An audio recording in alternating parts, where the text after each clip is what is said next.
A single dad, down on his luck, is forced to sleep in his car with his daughter until a mysterious billionaire woman knocks on the window and changes everything. Before we dive in, hit that subscribe button and drop a comment. Where in the world are you watching from? The morning sun filtered weakly through the faded blinds, casting pale stripes across the worn carpet. Daniel Brooks sat at the edge of the couch, his elbows resting on his knees, the crumpled notice trembling slightly in his calloused hands. The red letters at the top read, "Final Notice," bold and unfeeling. 30 days had come and gone, and now it was official. He and Lily had to be out by sundown. He rubbed a hand over his stubble-lined jaw and let out a slow breath. Rent had always been tight, but with the garage cutting his hours again, it had become a silent countdown, each unpaid bill a tick toward this moment. He'd hoped for a miracle, or maybe just more time, but neither had come. From the hallway, tiny footsteps approached, followed by the familiar creak of the floorboard outside the bedroom. Lily, still in her pajamas, peeked into the room, clutching her stuffed fox under one arm. "Dad?" she asked, blinking sleepily. "Are we having cereal today?" Daniel quickly folded the notice and slipped it between the cushions. "Yeah, sweetheart," he said, forcing a smile. "Cereal sounds good." Lily padded across the room, hopping up onto the couch beside him. She rested her head against his arm, and for a brief moment Daniel closed his eyes. Her warmth, her trust, it anchored him in a way nothing else could. He couldn't let her see the fear, not yet. "I like when we have breakfast together," she murmured. "I do too." They ate in silence, the clinking of spoons against ceramic bowls, the only sound. Outside, the world went on as if nothing had changed. Cars rolled by, birds chirped in defiance of the cold. But inside, everything felt fragile. By mid-afternoon, the apartment was a maze of half-filled boxes and bags. Daniel tried to keep things light for Lily's sake, letting her decorate one box with stickers and drawings. She thought they were going on an adventure. He couldn't bring himself to correct her. As the sun dipped lower in the sky, casting long shadows across their living room floor, Daniel stared at the front door. It was time. Time to walk out with their lives packed into a car that barely ran and no idea where they were headed next.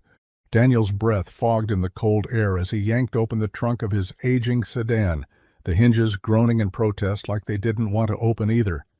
A battered duffel bag hit the floor with a dull thud, followed by a worn backpack and a grocery bag filled with pantry odds and ends. He moved quickly, not because there was a rush, but because if he slowed down, he might think too hard about what this moment meant, and he couldn't afford that. Inside the apartment, Lily danced from room to room, her tiny arms cradling stuffed animals like precious cargo. "Do Mr. Pickles and Peanut come too?" she asked, holding up a ragged bear and a giraffe missing one ear. Daniel managed a tight smile. "Of course they do. They're part of the crew." She nodded seriously and gently placed them in her princess-themed backpack, then zipped it up with care. "Okay, we're ready for the adventure." He turned away so she wouldn't see his face falter. Adventure. She thought this was some spontaneous road trip, a break from routine. He wanted to believe that too, for her sake. But every creak of the apartment as they emptied it felt like goodbye. Goodbye to the place Lily had learned to ride her scooter in the hallway. Goodbye to the kitchen where they made pancakes on Sundays, even when the mix was expired. Goodbye to the only roof they'd had since Rachel died. Daniel grabbed the last box, filled with photo frames and a tangle of charger cords, and carried it out to the car. The back seat was already stacked high, leaving just enough room for Lily to buckle in beside her backpack of plush friends. "Can I have the window seat?" she asked as she skipped out behind him. "You got it," he said, opening the door and helping her climb in. He did one last sweep of the apartment, standing in the middle of the empty living room where the echoes of their life still lingered. For a second, he just stood there, the silence pressing in. Then he closed the door, locked it, and didn't look back. The car sputtered to life as Daniel settled behind the wheel. He reached over and took Lily's small hand in his. "Ready?" he asked. She nodded, beaming. "Let's go, Dad." And so they did, into the unknown, with everything they had packed in the back and everything they truly needed riding up front. The parking lot behind the old supermarket was half-lit and mostly forgotten, tucked between a shuttered hardware store and an empty laundromat with flickering neon. Daniel turned off the engine, and the sudden silence felt louder than the hum of the heater had been. The cold crept in quickly, pressing against the windows like a quiet reminder that this was now home. He glanced at the dashboard. The gas gauge hovered just above empty, maybe enough for the morning if they were lucky, maybe not. In the back seat, Lily was curled up under a nest of blankets, her stuffed bear tucked tight beneath her chin. Her breathing was slow and even, her cheeks pink from the chill. Daniel had wrapped her in every spare jacket and sweater they'd had, careful to block any drafts. He reached back and gently adjusted her hood, making sure no strand of hair was left uncovered. "I'm okay, Daddy," she whispered, eyes still closed. "I'm warm." His chest tightened. "Good," he said softly, brushing a hand over her forehead. "That's all that matters." But it wasn't. Not really. Every part of him ached with the knowledge that this wasn't how it was supposed to be. She should have been in a warm bed with nightlights and bedtime stories, not crammed into the back seat of a freezing car, listening to the wind howl outside.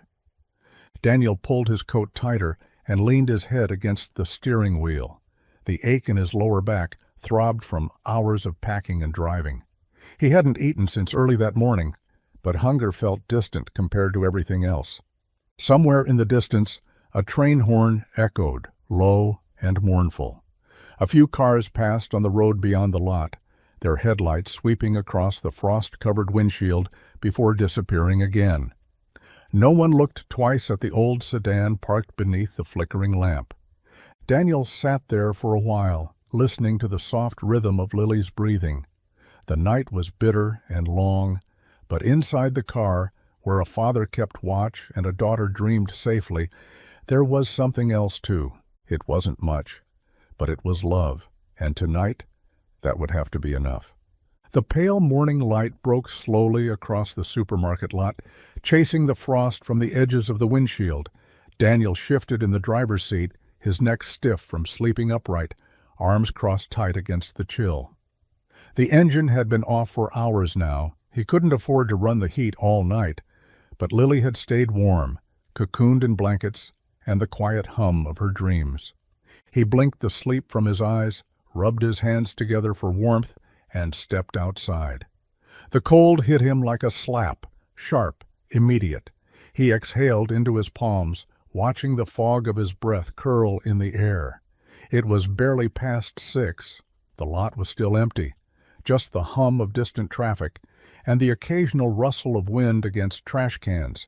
He checked on Lily through the window, still asleep, peaceful. That's when he heard it, the low purr of an engine. A sleek black SUV pulled into the lot, its tires crunching lightly over the gravel at the edge. It was the kind of car that didn't belong here, not in this part of town, not parked beside a rust-stained sedan packed with bags and blankets.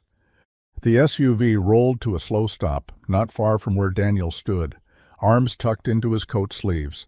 The windows were tinted, but after a few seconds, the driver's side lowered with a smooth mechanical sigh.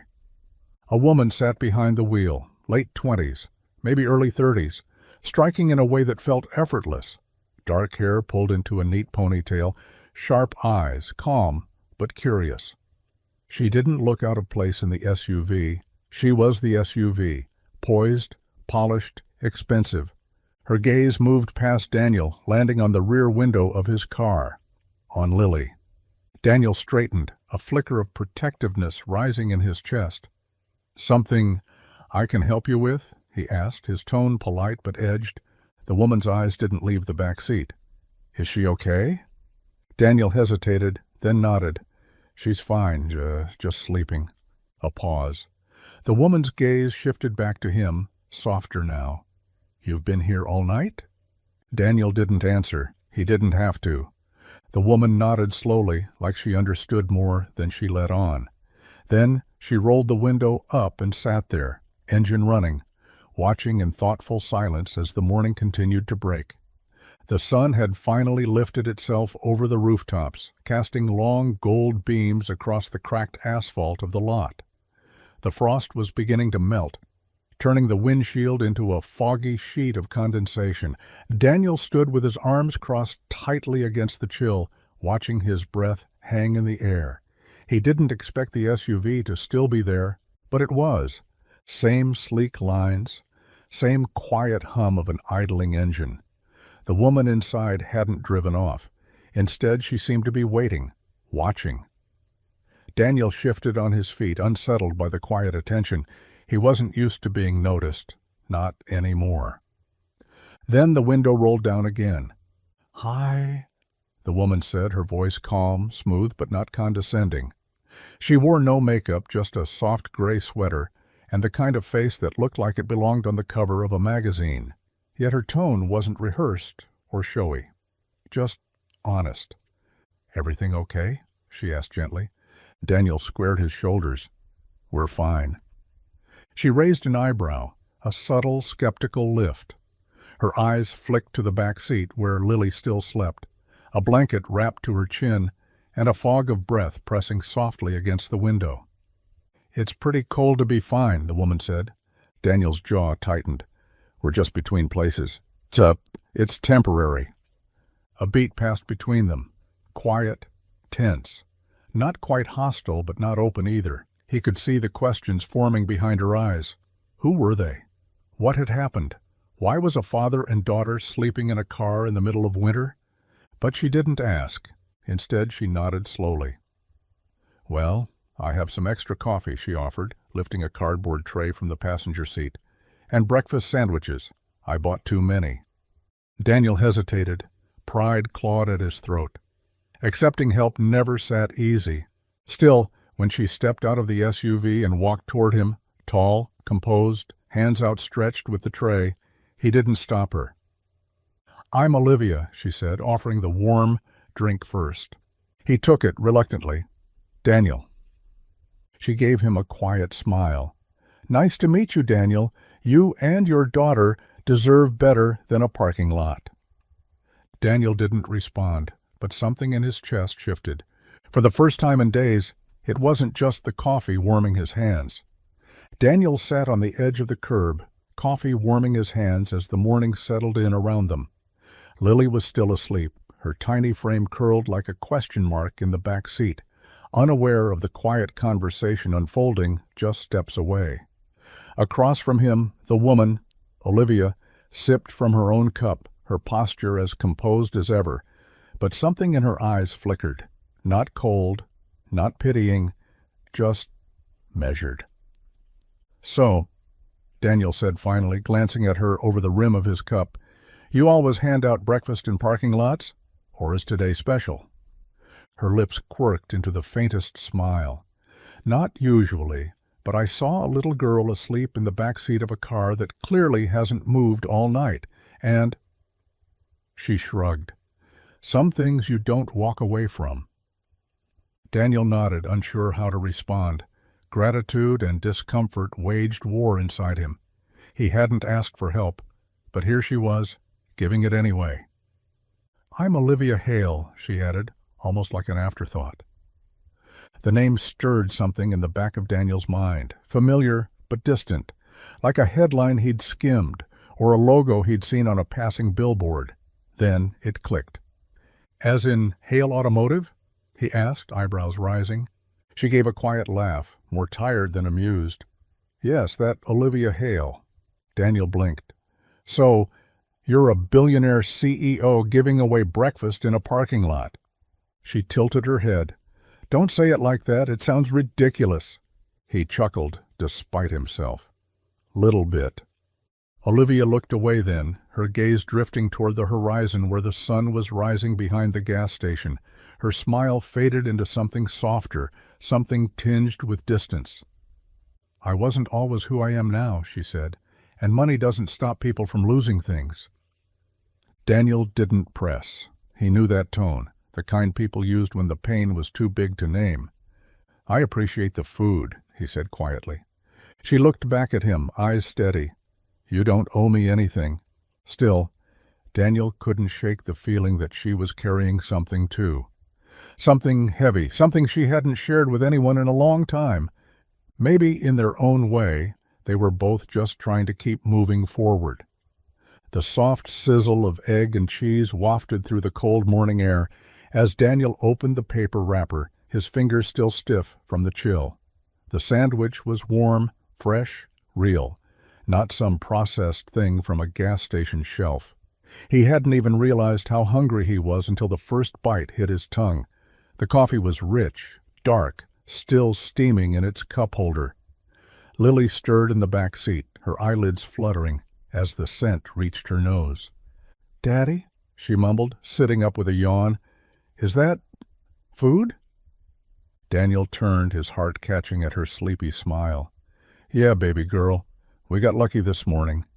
She rubbed her eyes and stretched, then reached eagerly for the wrapped sandwich he held out to her. It's warm," she said, taking a bite with the kind of joy only a child could bring to something so simple. Daniel leaned against the car, watching her, his chest tight. He didn't know how to process the kindness they'd just been shown. Olivia hadn't asked permission. She hadn't hovered or made it into a moment. She had simply handed over the tray, smiled, and said, "There's more in the bag. I didn't know what Lily might like." Then she was gone. No big farewell, no explanation, just a quiet walk back to her SUV, the engine humming to life, tires crunching against gravel as she pulled out of the lot and disappeared into traffic. Daniel stood there for a long time after, sandwich half finished in one hand, watching the place where her taillights had vanished. He wasn't sure what unsettled him more, the gesture itself, or how deeply it hit. People didn't usually do things like that, not without expecting something in return, but Olivia hadn't lingered. She hadn't asked for thanks. She hadn't made it feel like charity. It felt human, rare, real. He looked down at Lily, who had finished her sandwich and now leaned her head on the back of the seat, smiling up at him. "She was nice," she said. "Do you think we'll see her again?" Daniel didn't answer right away. He didn't know what to believe anymore. But for the first time in a while, hope didn't feel so far out of reach. The engine coughed as Daniel pulled up to the curb outside Lily's school, the kind of rough sputter that made him instinctively glance at the dashboard, still hovering on empty. The gas would hold, maybe for another day if he was careful. But after that, there was no plan, just the quiet weight of now. Lily adjusted her backpack and reached for the door handle, pausing before she stepped out. "Will you be okay today, Daddy?" Daniel forced a smile, the kind that hurt to hold. "Of course, just going to look for some work, maybe fix a few things. I'll be right here when the bell rings." She nodded solemnly, her little face far too aware for 7 years old. Maybe today's the lucky day. He reached over and tucked a strand of hair behind her ear. Maybe it is. She jumped out and waved before disappearing into the stream of kids pouring through the school's front doors.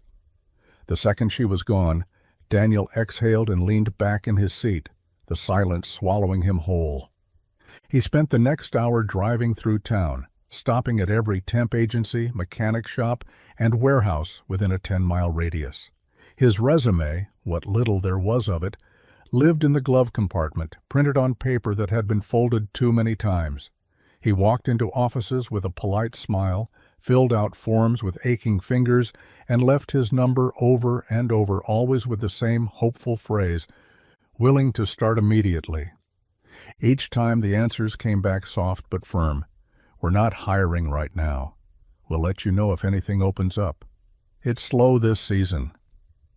He thanked them anyway and moved on, the words stacking on top of each other until they started to sound like echoes in a canyon. By noon, he was back in the car, eating crackers from a plastic bag and watching people rush in and out of restaurants he couldn't afford. His phone buzzed once, an automated message about a job lead that required certifications he didn't have. He deleted it without reading the rest. Responsibility pressed on him like gravity. Rent, food, fuel, Lily's school supplies. Every dollar had a job, and he was running out of both. He leaned his head against the steering wheel, eyes closed. Maybe tomorrow would be the lucky day, but right now, reality was heavier than hope. The last light of day faded into a pale orange haze as Daniel pulled back into the supermarket lot, gravel crunching beneath his tires. The cold had crept in again, sharper now, the kind that seeped into your bones no matter how many layers you wore. He parked in the same corner as before, tucked beneath the flickering street lamp. Routine, he thought bitterly. They'd only been out here 2 nights, and it was already becoming routine. Lily was quiet in the back seat, hugging her stuffed fox. She'd colored a picture at school, a bright sun over a little house with smoke curling from the chimney, and taped it to the inside of the window like it might bring warmth. Daniel hadn't said much during pickup. He didn't have the heart. He leaned his head back and closed his eyes for a moment, just one moment of stillness. He was about to reach for the glove box when a shadow moved beside the car. His eyes snapped open. A knock. He turned, heart tightening, ready to apologize, explain, defend, whatever it took. But it wasn't a cop. It was Olivia. She stood beside the driver's window, arms wrapped around herself in a long slate-gray coat. Her breath curled visibly in the cold, but her expression was calm, measured. And this time she wasn't holding coffee. Daniel rolled down the window halfway. "Didn't expect to see you again." "I didn't expect to come back," she said. "But I kept thinking about you two, about how wrong it feels that you're still out here." He didn't respond. What could he say? "I have a guest house," she continued, voice steady. "It's empty, clean, quiet. It's got heat, hot water, and space for Lily to sleep in a real bed." Daniel gripped the steering wheel, jaw tight. "Why?" "Because you helped her feel safe. Because no one should have to sleep in a car in winter. And because I can." He looked back at Lily, who was watching Olivia through the glass, wide-eyed and hopeful. "Just one night," Olivia added. "No strings." Daniel hesitated, then nodded once. And just like that, the night changed, not because of luck, but because someone refused to look away. Daniel followed Olivia's SUV in silence, headlights bouncing along the winding road just outside town. The farther they drove, the more the world seemed to shift. City lights giving way to quiet hills, cracked pavement traded for smooth asphalt. Lily sat up straighter in the back seat, her nose nearly pressed to the glass as they passed long iron gates and rows of trees strung with soft, glowing lights. "Daddy," she whispered, eyes wide, "is this a castle?" Daniel gave a tired smile. "Feels like one, doesn't it?" When they reached the end of the driveway, the SUV curved around a grand circular path and stopped near a wide estate house, its stone walls bathed in warm light. But Olivia didn't lead them toward the main doors. Instead, she parked off to the side, where a cobblestone path wound its way toward a smaller building nestled beneath tall oaks. "This way," she said as she stepped out, her voice low against the quiet of night. Daniel and Lily followed her to the guest house, a charming cottage with white trim, a small porch, and flower beds now tucked in for winter. It was modest compared to the mansion behind them, but to Daniel it looked like something from a different life. Inside, the air was warm, softly scented with cedar and something sweet like cinnamon. A lamp glowed on a small wooden table beside a plush couch. The open layout revealed a kitchenette, a bathroom through a short hallway, and a bedroom with 2 beds, both made, with thick quilts folded neatly at the foot.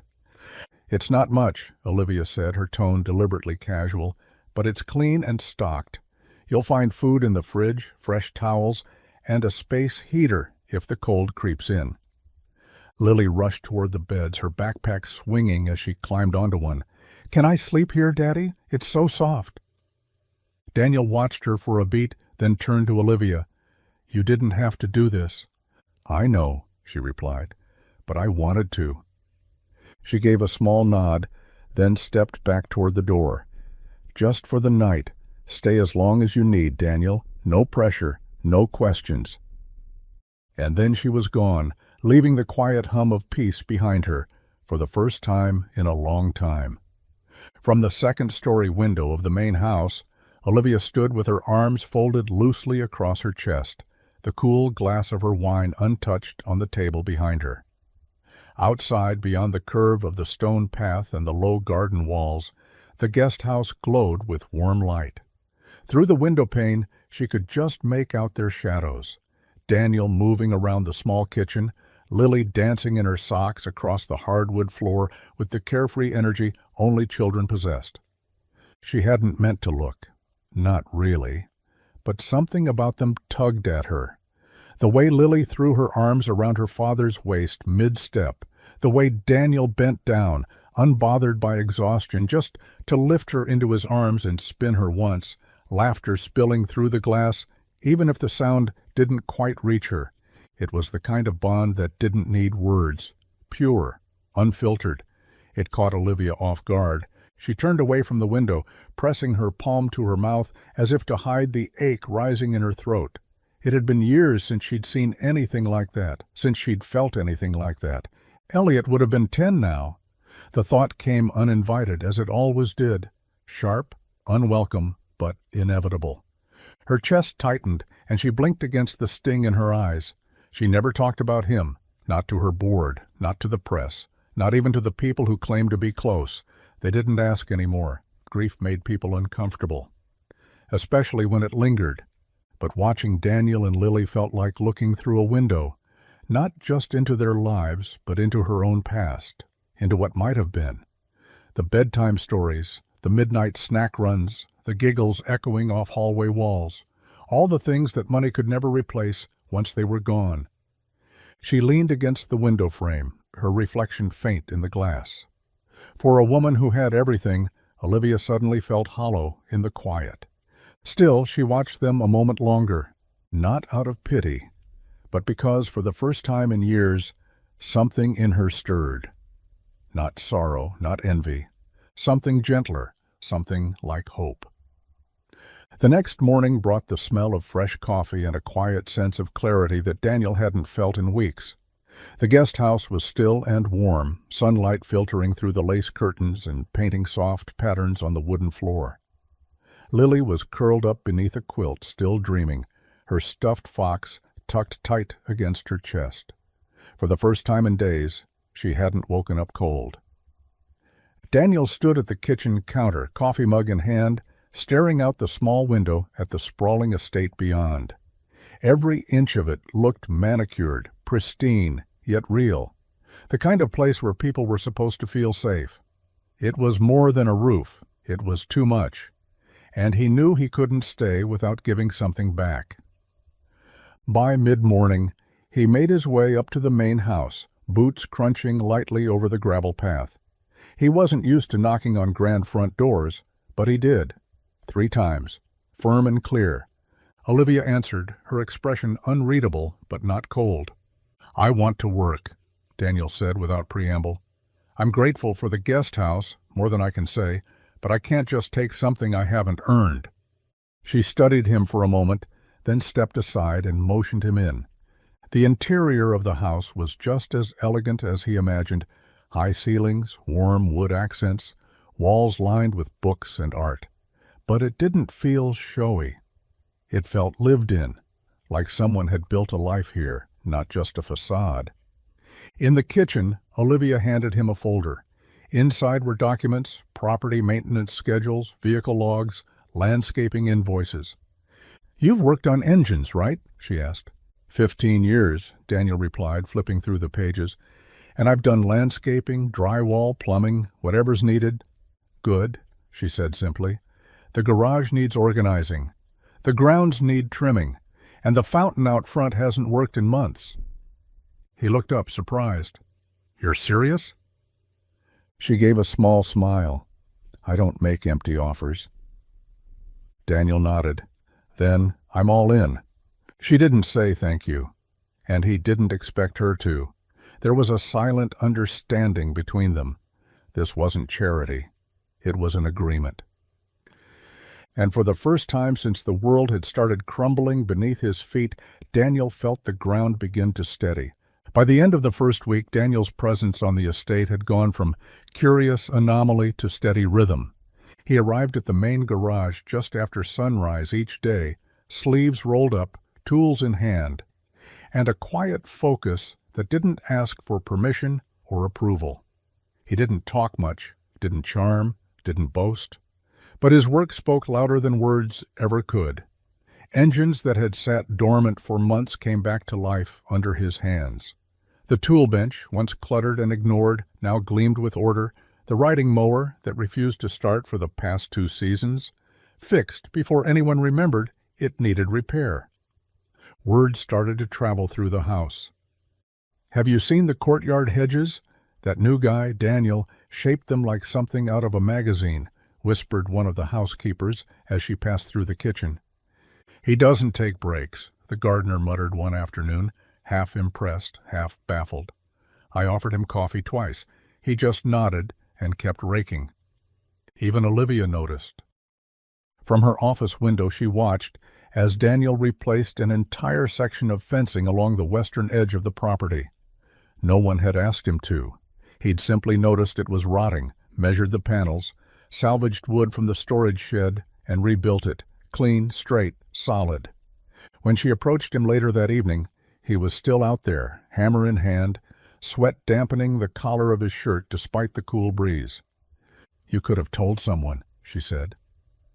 He looked up, brushing a hand over his forehead. "Didn't see the point in waiting."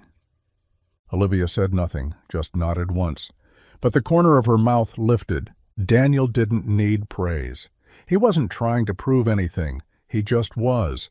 Reliable, steady, honest. A man who kept his promises even when no one was watching. That evening, as Lily helped set the table in the guest house, and Daniel rinsed the dirt from his hands, there was a lightness in the air. Not comfort, not yet, but something close. A rhythm settling in. A sense that perhaps they belonged, not just on the estate, but in someone's trust. The rain came softly that evening, tapping against the windows in gentle rhythms that filled the silence Olivia had grown so used to. She sat in her study, legs tucked beneath her, on the wide leather armchair, the fireplace throwing flickering shadows across the floor. The house was quiet, too quiet. Always had been, ever since the echoes of laughter stopped living in its walls. She stared at her reflection in the tall glass of the cabinet across the room. In the dim light, it was a faint silhouette, sharp lines, poised posture, the image of a woman who had it all. But Olivia knew better. She knew what sat behind the crisp tailoring, the practiced calm, the success that others mistook for strength. A folder lay open on her lap, nothing urgent, just quarterly reports, acquisitions, logistics. Easy things, controllable things. Numbers didn't lie and they didn't leave. People did. Her eyes drifted to the framed photo on the shelf. It was slightly crooked, a small detail that only she ever noticed. In it, Olivia stood beside a man with a politician's smile, arms wrapped around her waist. Marcus Hale, her ex-husband, her greatest miscalculation. The marriage had lasted 3 years. The fallout, far longer. He had loved the image of her, the name, the power, the money, but not her. Not the woman who still cried silently when she passed a baby aisle. Not the woman who hadn't forgiven herself for losing the one thing that ever made her feel real. Elliot. She whispered the name sometimes just to hear it in the air again. Her son, her boy, who never came home from the hospital. Congenital heart defect, the doctors had said. Rare, tragic, unpreventable. But none of that mattered. Not to a mother who had planned his nursery, bought the books, folded the tiny socks. Grief had taken root in her like ice, slow, invisible, and deep. She'd built her empire afterward, pushed harder, worked longer, smiled less. It was easier to keep people at arm's length than risk watching them disappear. Until now. Until a little girl's laughter floated in from across the lawn. Until a man showed up, not asking for help, not offering flattery, just existing, with quiet strength and honest hands. Olivia closed the folder and leaned back in her chair, listening to the rain and the memory of what she used to feel. Maybe, just maybe, the ice was starting to melt. The guest house glowed like a lantern against the darkened estate grounds, its soft yellow light spilling through the windows and onto the damp patio stones. Olivia stood just beyond the glow, arms folded lightly across her chest, a shawl draped over her shoulders as the cool night breeze kissed her skin. She hadn't meant to linger, just to walk, to clear her head, but something had drawn her here. Through the parted curtains, she could see them. Daniel sat on the edge of the bed, a worn hardcover open in his lap. Lily was curled beneath the quilt, her hair fanned across the pillow, her eyes wide with sleepy wonder. Her fingers clutched her stuffed fox, but it was her father's voice that held her still, calm and safe. And so the little mouse tiptoed into the forest, Daniel read, his voice low and steady, not knowing that something magical was waiting just beyond the trees. Lily gasped softly, and Daniel smiled without looking up from the page. He turned it slowly, letting the silence stretch just enough to let her imagination fill in the gaps. Olivia found herself leaning slightly closer to the window, almost without realizing.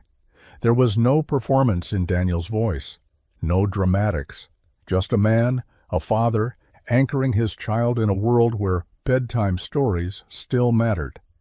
It was such a small thing, reading a book. But the way Lily clung to every word, the way Daniel tucked the quilt tighter around her shoulders, spoke volumes about the life they'd built together, even in hardship. A lump formed in Olivia's throat. This wasn't the kind of love that came with grand gestures or polished perfection. It was quieter, stronger, built in whispered pages and gentle hands brushing hair from a little girl's face. She stepped back into the shadows as Daniel closed the book and kissed Lily's forehead. The light inside dimmed, and soon the only sound was the rustle of the wind through the trees. Olivia stood there a moment longer, then turned back toward the house, her heart heavier, but in a different way. Not weighed down, full. The sun dipped low behind the trees as a golden hush settled over the estate. Inside the guest house, Daniel straightened the collar of his shirt, one of the few he owned that wasn't work-stained or frayed. He glanced at Lily, who twirled in front of the mirror, her sundress swaying like petals in the breeze. "Do I look okay?" she asked, eyes wide. "You look perfect," he said, meaning it. A soft knock came at the door. Olivia stood there, elegant in a deep green blouse and simple slacks, her hair pinned back like always, but somehow softer tonight. "Dinner's ready," she said with a smile. "Come on in." The main house felt different at night, warmer. The lights dimmed to a soft amber glow, casting long shadows along the wood floors. The dining room table had been set for 3, real china, linen napkins, candles flickering between bowls of roasted vegetables, and steaming platters of food that smelled like memory, garlic, rosemary, and something sweet baking in the oven. Daniel hesitated at the threshold, unsure of where to sit, unsure of everything. But Lily dashed forward with all the confidence in the world, climbing onto the chair Olivia had pulled out for her. "I like your house," she announced brightly. Olivia laughed. "Thank you, Lily. I'm glad you're here." The beginning was stiff, conversation clipped, Daniel too aware of his sleeves, Olivia too polite. But then Lily dropped her fork trying to stab a cherry tomato, and they all burst out laughing. And just like that, something cracked open. They talked about books, favorite meals, and Lily's dream of becoming a veterinarian astronaut who also paints. Olivia surprised them both with her dry sense of humor and the quiet way she listened, really listened. Daniel found himself relaxing, a little at a time. By dessert, homemade peach cobbler, they were talking like old friends. "You cook too?" Daniel asked, amazed. Olivia shrugged, smiling. "Sometimes. It helps me think." As the night wound down, Lily fought to keep her eyes open at the table, her head eventually landing on Daniel's shoulder. He looked at Olivia. "Thank you for all of this." She met his gaze, her voice softer now. "You're welcome. It was nice not eating alone." For once the house didn't feel so big, and the silence didn't feel quite so empty.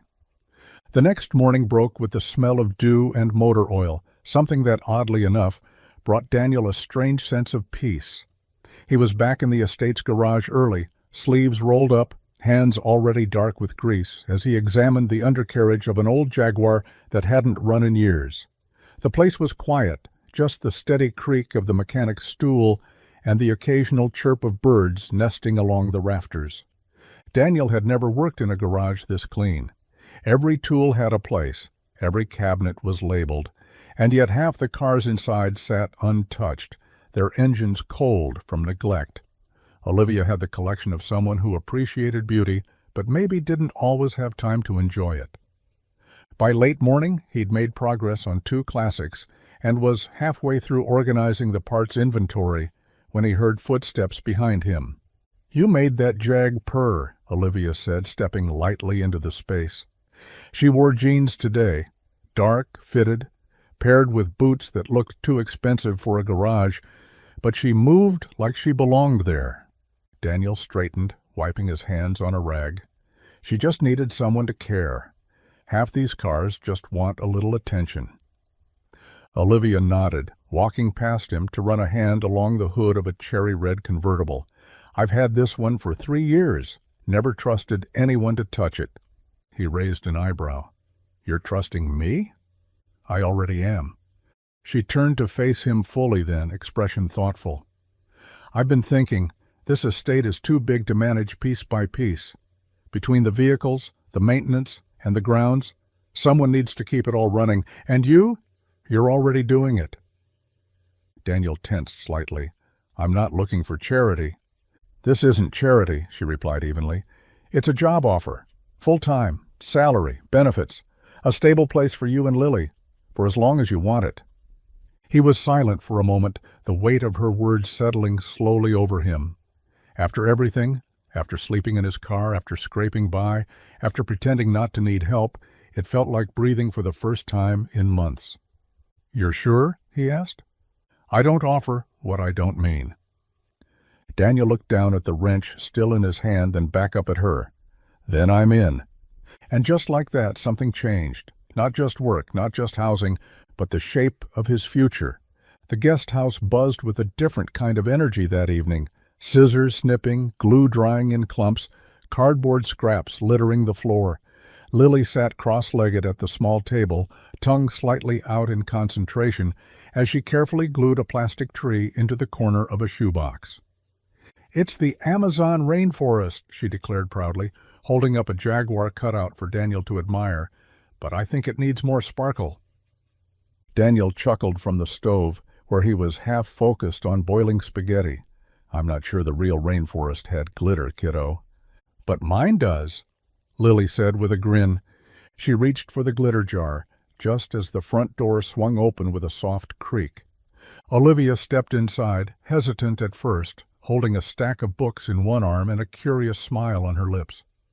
"I knocked," she said, "but I think glue and creativity make people temporarily deaf." Daniel turned, surprised. "Everything okay?" Olivia nodded, glancing at the chaos of craft supplies. "Lily mentioned at dinner yesterday that she had a school project due Friday. I thought she might need some extras. I brought rainforest reference books, and maybe a few miniature animals I picked up this afternoon." Lily's face lit up like Christmas morning. "You got animals?" Olivia knelt beside her, setting down the supplies. Tiny frogs, a sloth, and one very determined-looking toucan. Daniel leaned against the counter, watching the two of them with something like awe. Olivia, usually so poised and polished, was now sitting on the floor, hair falling from its clip, listening patiently as Lily explained every corner of her rainforest scene. They added a waterfall using aluminum foil and blue tissue paper. Olivia cut vines from green string, while Daniel helped rig a tiny pulley system to make the Jaguar jump between trees. Laughter echoed in the small space, unforced and easy, filling the cracks that once held silence. When the diorama was finally finished, Lily stood back, hands on her hips. "It's perfect. We're going to get an A+. "I have no doubt," Olivia said, smiling at her with real warmth. Daniel met her gaze across the table, a quiet moment stretching between them. He didn't say thank you. He didn't need to. She was already part of something they hadn't known they were building, together. It started at the diner. Daniel had just picked up a breakfast sandwich to go, something quick before heading back to the estate, when he noticed the way the conversation dipped the moment he stepped inside. Not loud or obvious, just a shift. Eyes that lingered too long, half smiles that didn't quite reach the eyes. He didn't need to hear the words to know. Still, as he paid and turned to leave, he caught a snippet from the corner booth. "She's got a type now, huh? Stray dogs with tool belts." A quiet chuckle followed, not mean-spirited but smug. Daniel said nothing. He just walked out, hands clenched around the brown paper bag, the sandwich already cooling inside. He'd grown used to judgment over the years, single dad, grease under his nails. But this was different. This was about Olivia. By noon, it had spread to the hardware store, the gas station, even the school pickup line. Is it true that Daniel Brooks is living up at her place? She let him move in with the kid? Guess fixing cars really can change your life. He ignored it as best he could, focused on his work.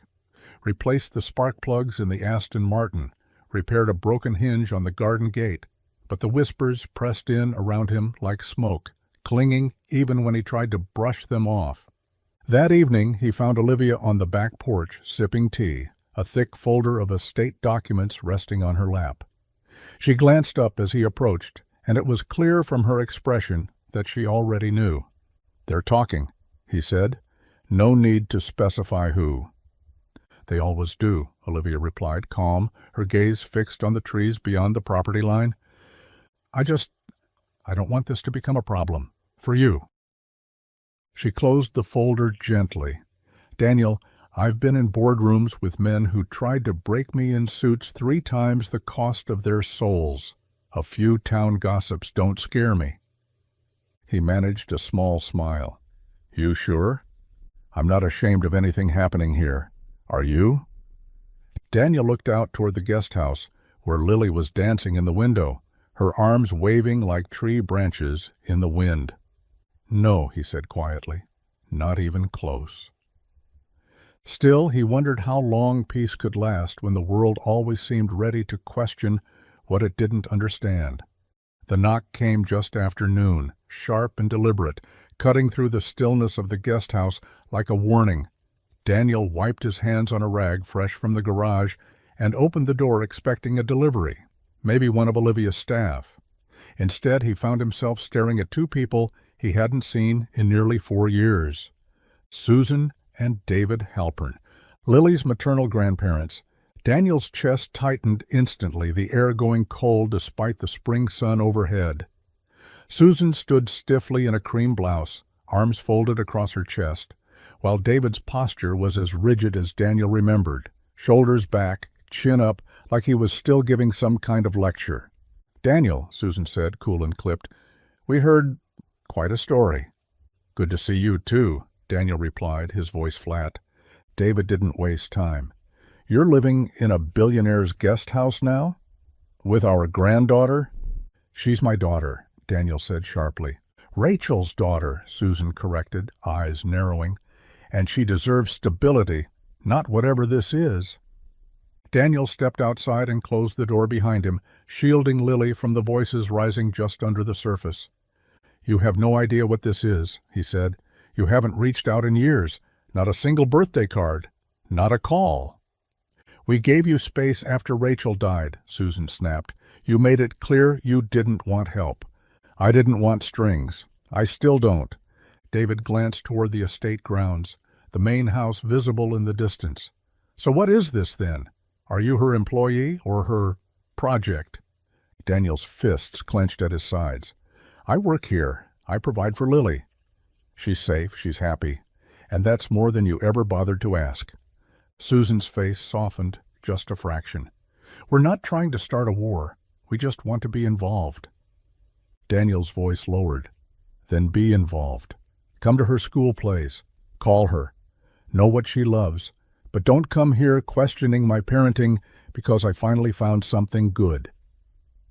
They didn't respond. They didn't need to. The message had been delivered. Eyes were watching, and not everyone liked what they saw. As they turned and walked back to their rental car, Daniel stood still on the porch, pulse pounding in his ears.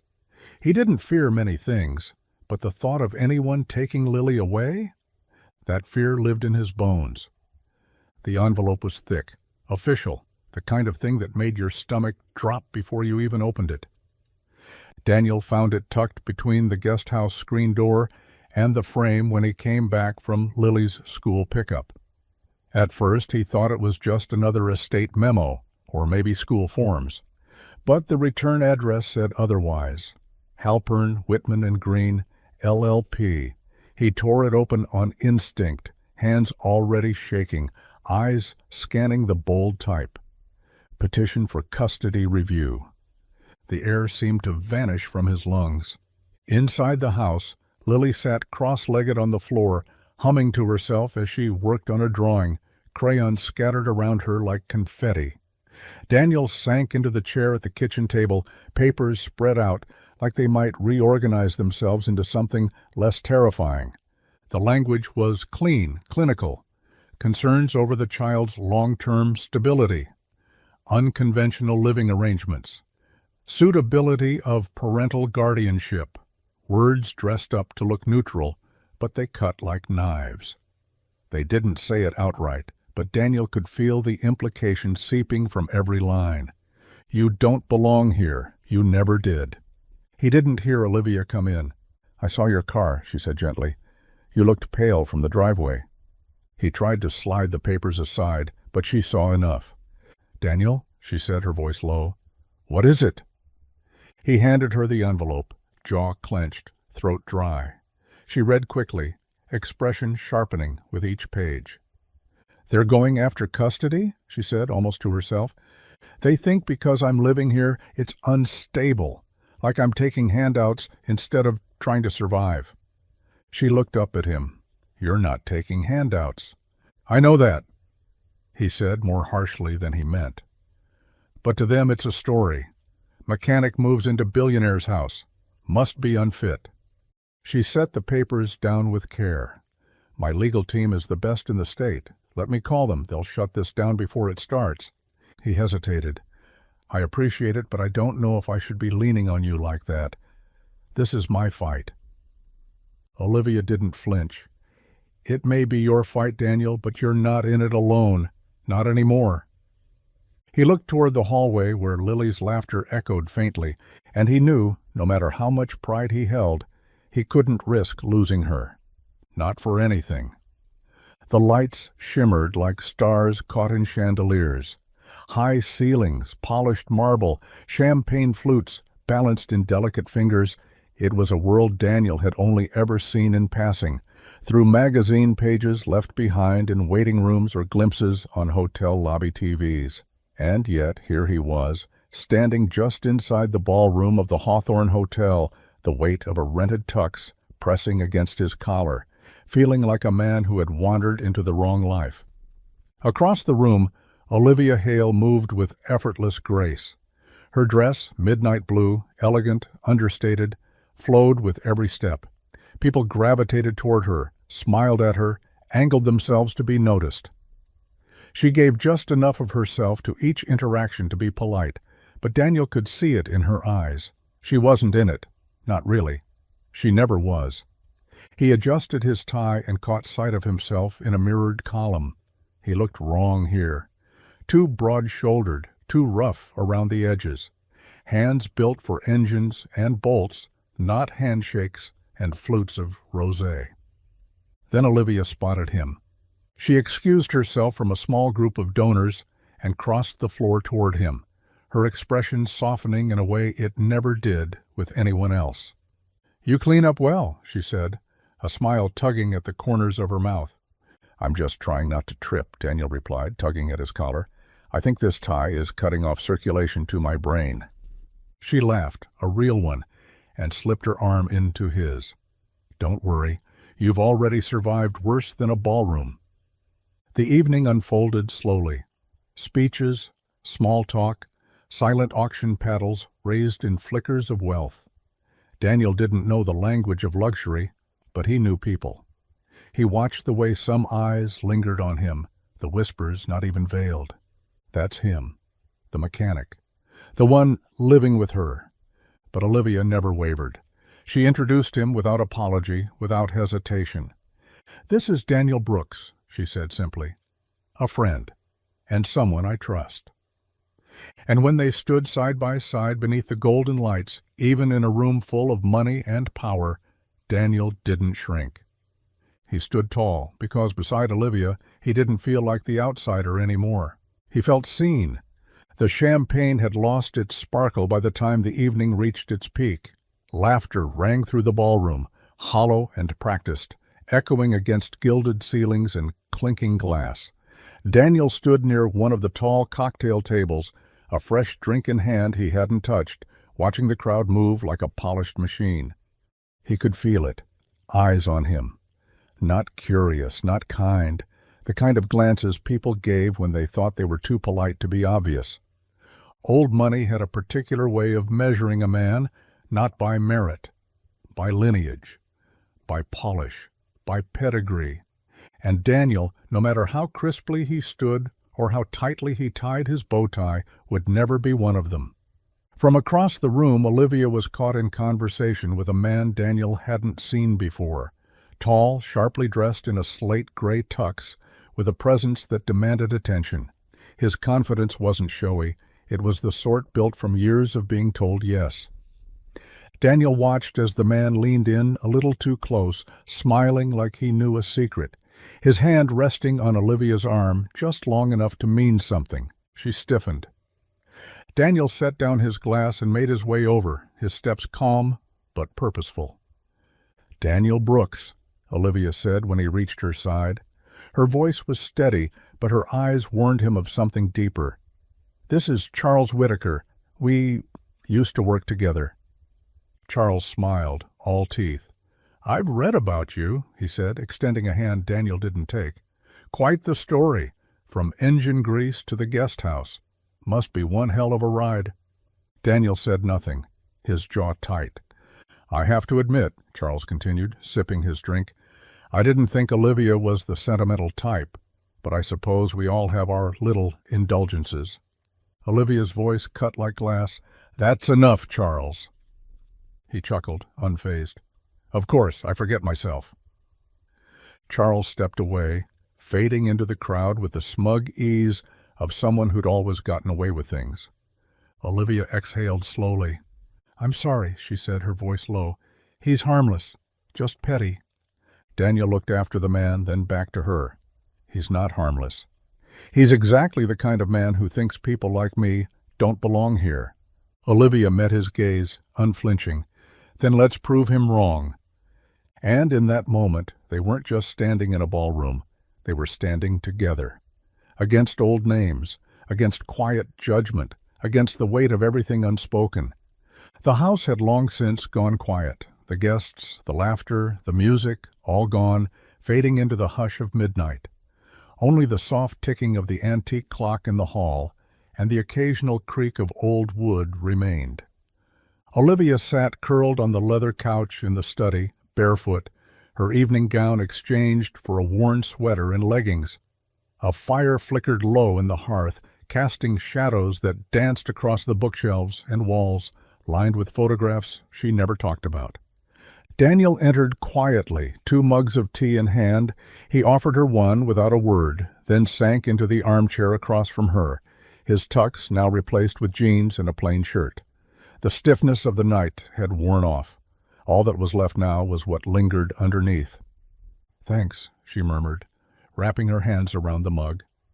They sat in companionable silence for a while, the kind of silence that didn't need to be filled, until Olivia set her cup down and stared into the fire, her voice barely above a whisper. I used to have a brother. His name was Jacob." Daniel looked up. She wasn't meeting his gaze, just watching the flames like they might speak for her. "He was 4 years younger," she continued. "Smart, loud, always had dirt on his face and a joke in his pocket. He hated all of this." She motioned vaguely to the room, to the house, to the world it represented. "He used to say money made people forget how to be human." "What happened?" Daniel asked softly. Her jaw tightened.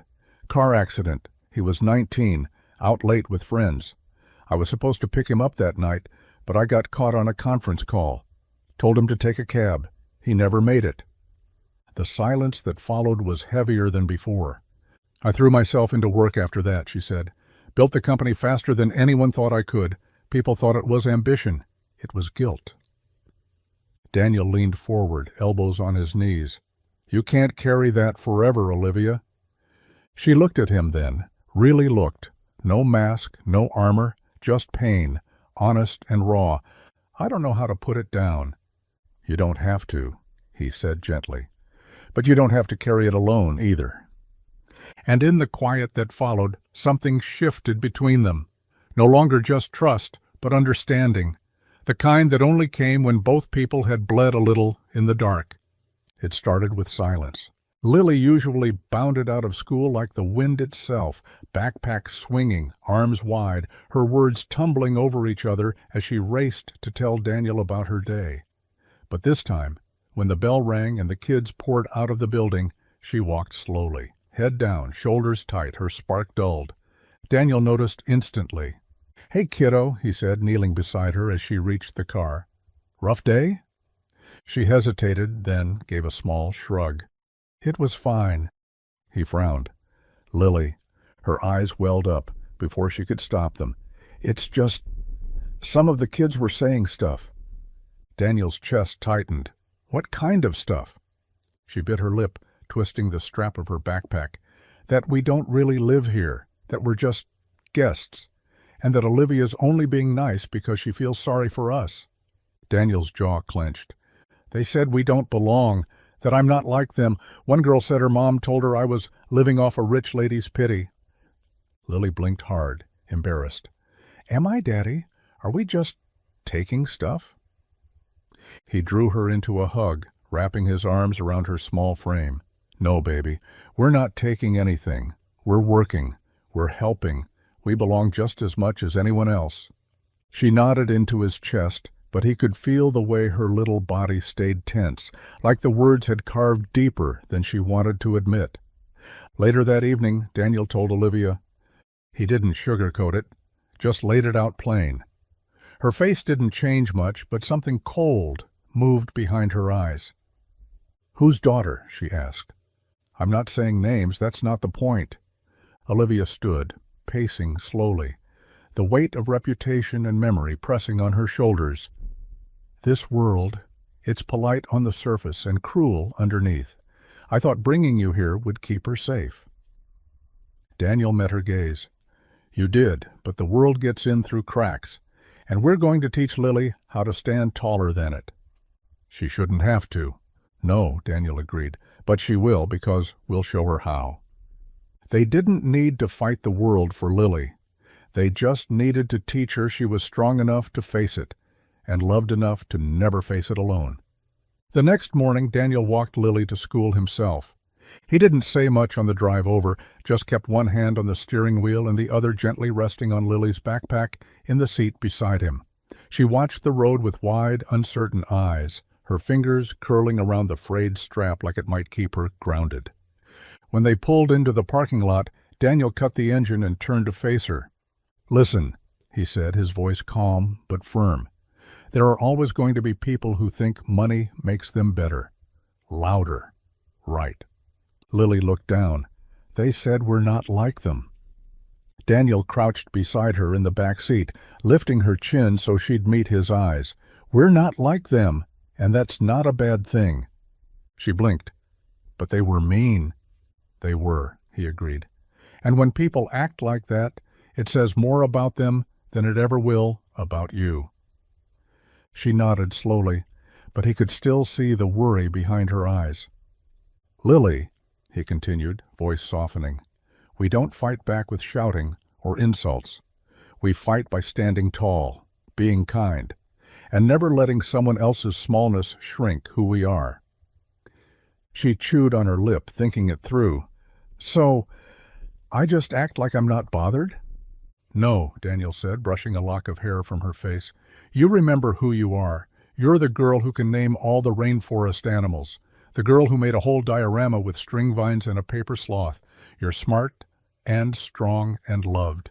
They can't take that away from you unless you let them. For a moment she was quiet. Then she nodded, this time with more certainty. Okay. He kissed the top of her head, then walked her to the entrance. She squeezed his hand before letting go, shoulders squared a little higher than the day before. And as Daniel watched her disappear through the school doors, he felt it, not the helplessness he'd feared, but the quiet certainty of something stronger. He couldn't shield her from every cruelty the world might throw, but he could give her the armor that mattered most, dignity, love, and the unwavering truth that she belonged. Always. The sun was setting behind the estate, casting long golden lines across the gravel drive as Daniel finished up in the garage. He wiped his hands on a rag, grease staining the fabric as he reached for his thermos. The day had been long, more landscaping than engines, but honest work always quieted his thoughts. Until he heard voices coming from the open French doors of the main house. He hadn't meant to eavesdrop. He was walking past, heading to the guest house, when the low hum of conversation caught his attention. Familiar names. His name. Daniel Brooks, said a voice he recognized. Connor Dempsey, Olivia's business partner. Sharp suit, sharper tongue, the kind of man who smiled with his teeth. Don't get me wrong, Connor continued. I admire your generosity, Liv, truly. But this thing with the mechanic, it's bordering on sentimental charity at best and personal entanglement at worst. Daniel froze just outside the doors, heart thudding. I'm not looking for your approval, Olivia said, her tone calm but cool. Connor chuckled. I know. You rarely do. But perception matters. You've spent years building Hale Enterprises into an empire, and now you've got the town whispering about your house guest and his kid? You're making decisions with your heart, Olivia. That's not like you. A pause. Then Olivia, softer now, maybe that's exactly the point. Connor didn't respond immediately. Then, with a snide edge, just don't confuse guilt with love. You've carried Jacob's shadow for a long time. Don't let it turn into a replacement fantasy. Daniel stepped back, the words like a slap. He didn't want to hear more. By the time he returned to the guest house, Lily was asleep, her soft breathing filling the small space like a lullaby. But Daniel stood in the dark kitchen, staring at the cold counter, heart heavy. Was that what this was to them? A fantasy? A project? A patch on Olivia's grief? He thought of her laughter during dinner, the way she looked at Lily like she was something fragile and wondrous. He thought of the nights they'd talked like old souls in a world that moved too fast. And still, the doubt lingered. Not because he believed Connor, but because deep down he feared he might be right. The sky was still ink black when Daniel zipped the last bag closed. The lamp in the guest house kitchen cast a soft glow, stretching long shadows across the floor as he moved silently through the space he and Lily had come to call home. But tonight, it didn't feel like home. Not anymore. Not after what he'd heard. He glanced toward the bedroom, where Lily lay curled beneath the quilt Olivia had picked out herself. Her stuffed fox was tucked under one arm, the diorama still proudly displayed on the dresser. She didn't know, not yet. And if he had his way, she never would. He sat at the edge of the bed for a long moment, brushing a strand of hair from her forehead. I'm sorry, kiddo, he whispered, but this was never ours to keep. The guest house, the safety, the laughter, they'd been real. But Daniel couldn't ignore the weight pressing in on him since Connor's words, sentimental charity, replacement fantasy, a man with nothing being given everything out of guilt, not love. Daniel had spent his whole life standing on his own feet. He wasn't about to let Lily's future be built on someone else's grief. He moved quickly but carefully, packing only what they needed: clothes, essentials, her drawings, the photo of Rachel they kept by the bed. He left everything else behind, the little luxuries they'd never expected and never asked for. A note sat on the kitchen table, written in Daniel's careful hand. "Olivia, thank you for everything, for more than I can say. But I think it's time Lily and I moved on. You gave us a place to rest. Now it's time I prove I can stand again. Take care of yourself. Daniel." He placed the keys beside it. By the time the first pale light of dawn crept across the horizon, Daniel was easing the car down the long drive, past the oaks, past the fountain, past the house still asleep. He didn't look back. But in the rearview mirror, the estate faded into the morning mist, like a dream you're not sure you deserved. And Daniel drove on, heart heavy, his daughter still asleep in the back seat, unaware that everything had just changed again. The morning began like any other. Quiet, still, soft light seeping through gauzy curtains. Olivia stretched slowly, her body aching with the weight of a restless sleep. The sun was just rising, casting a pale glow across the estate lawn outside her window. Birds chirped lazily from the trees. Everything seemed normal. Until she noticed the silence, not the kind of peaceful stillness she'd come to enjoy, but an absence, a missing rhythm. No laughter from the guest house, no sound of Lily's feet thumping across the porch, no warm hum of Daniel working in the garage before sunrise. Just emptiness, a cold seed of dread rooted in her chest. She moved quickly, not bothering with shoes or a coat, as she crossed the stone path barefoot, the morning dew soaking into her skin. The guest house door was unlocked. She pushed it open. The air inside was still warm, but the life had been drained from it. The beds were made, the couch cushions fluffed, the small kitchen gleamed like it hadn't been used. Olivia's eyes landed on the note on the table, resting beside the keys she'd given him weeks ago. Her hand trembled as she picked it up. "Thank you for everything, for more than I can say." She read it twice, then again. The last line stuck in her chest like a thorn. "Now it's time I prove I can stand again." Her breath caught. The tears surprised her, quick, hot, unwanted. She pressed her fingers to her lips, willing herself to stay still, to keep control. But it was too late. The ache she'd kept buried for years opened wide again, only this time it wasn't just about what she'd lost. It was about what she'd found and let slip away. Daniel hadn't just filled a space in her home, he'd filled something in her. The quiet evenings, the shared silences, Lily's laughter echoing down the garden path, the way the house had begun to feel like a home again. She hadn't realized how much it meant until it was gone. Not guilt, not charity, love. For the first time in years, Olivia Hale felt something stronger than grief. She felt the unmistakable absence of a missing piece, and she knew exactly where it belonged. The motel sign buzzed weakly against the overcast sky, a flickering red vacancy barely holding on to its glow. Olivia sat in her car across the street, fingers clenched tightly around the steering wheel. The lot was nearly empty. Just a couple of rusted pickups, a dented SUV, and his car, parked crooked beneath a dying maple tree. She stared at it for a long time, heart pounding harder than she cared to admit. This wasn't a boardroom. This wasn't strategy. This was something she couldn't rehearse or reason through. This was personal. Olivia stepped out into the wind, wrapping her coat tighter around herself as she crossed the street. Her heels crunched against the gravel as she reached the door marked Room 6. Faint voices filtered through the thin walls.